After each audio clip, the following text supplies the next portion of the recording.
9 जून को जोजिला के दौरे पर रह सकते हैं सड़क परिवहन मंत्री नितिन गडकरी। केंद्रीय मंत्री नितिन गडकरी इनॉग्रेशन प्रोग्राम में शामिल हो सकते हैं और इनॉग्रेशन प्रोग्राम से पहले ये जो दोनों टनल के सिरे हैं इसके जुड़ने के इस प्रोग्राम में शामिल हो सकते हैं। National highway authority of India और प्रोजेक्ट से जुड़े अधिकारी इस दौरान मौके पर मौजूद रहेंगे। जोजिला टनल के दोनों सिरों के मिलने के दौरान अधिकारी होंगे, केंद्रीय परिवहन मंत्री नितिन गडकरी होंगे और यह मौका बहुत खास होगा।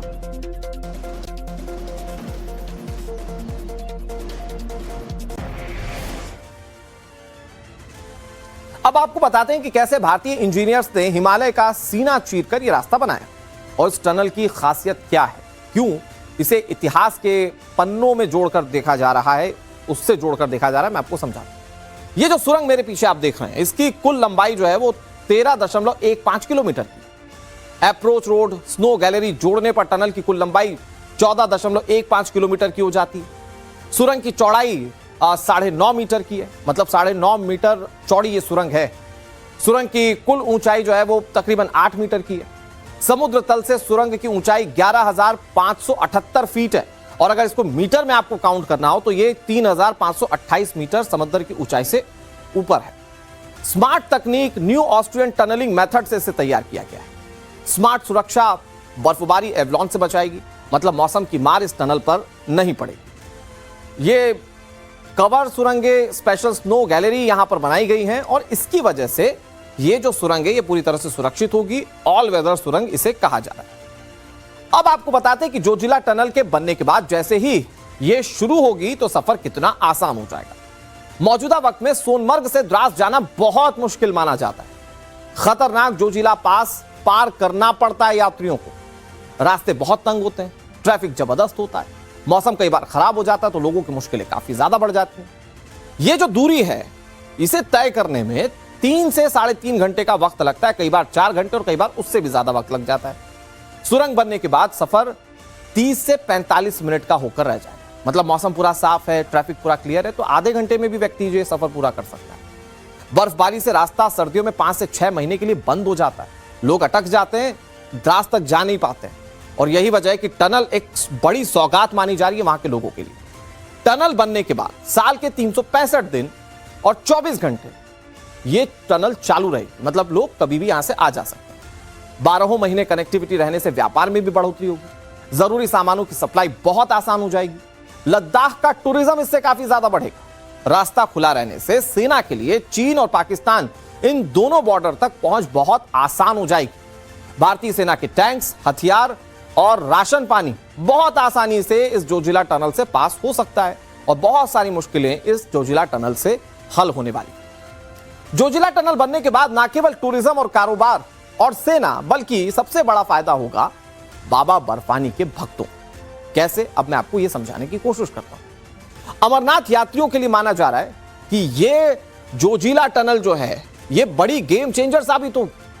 सोनमर्ग बालटाल अमरनाथ यात्रा बहुत महत्वपूर्ण रूट है।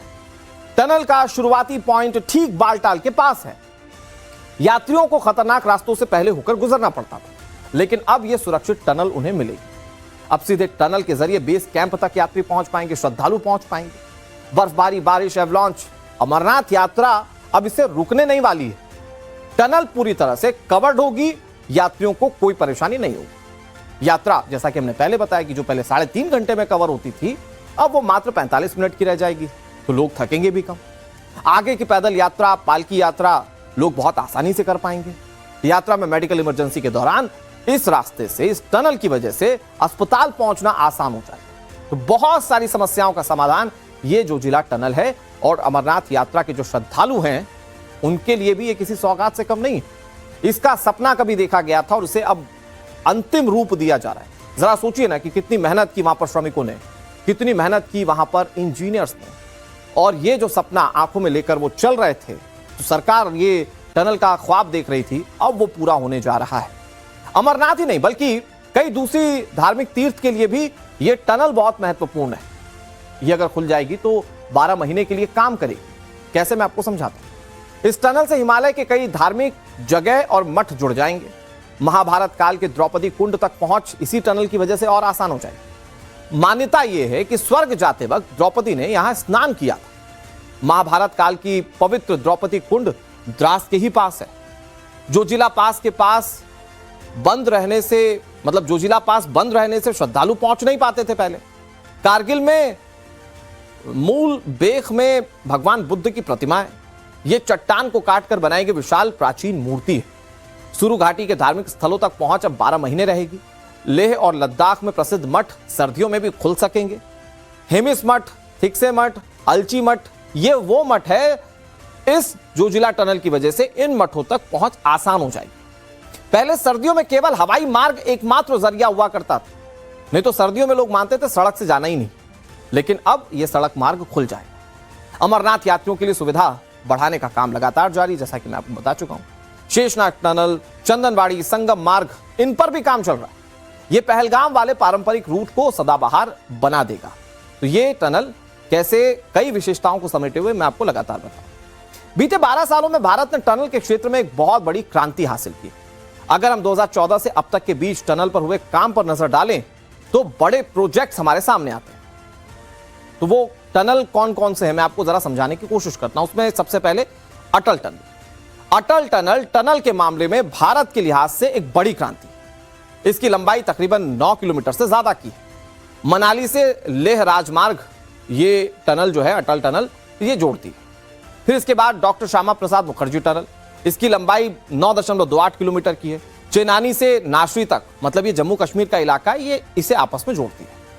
इसके अलावा सेला टनल, इसकी लंबाई तकरीबन 2.5 किलोमीटर की है और ये अरुणाचल प्रदेश के तवांग में। इसके अलावा रेलवे टनल T50 और T49, इसकी दूरी तकरीबन 13 किलोमीटर से ज्यादा की है।